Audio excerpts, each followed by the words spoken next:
Pauline Luna at Vic Soto, inamin ang kanilang hiwalayan.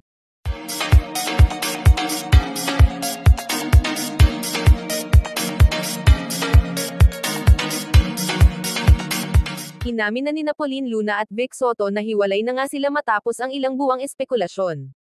Sa isang joint statement, sinabi nilang pinag-isipan nilang mabuti ang desisyong ito para sa kapakanan ng kanilang pamilya.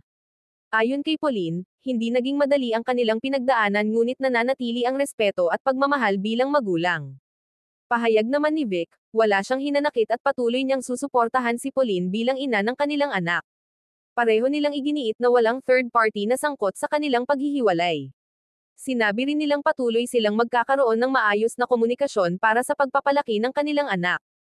Humingi sila ng privacy mula sa publiko habang sila'y nag-a-adjust sa panibagong yugto ng kanilang buhay. Inamin nilang masakit man ang desisyon, ito ang pinakamabuti para sa kanilang dalawa. Nagpasalamat sila sa lahat ng sumuporta at umunawa sa kanilang relasyon. Sa ngayon, pareho nilang pinipiling ituon ang oras sa kanilang anak at personal na paghilom.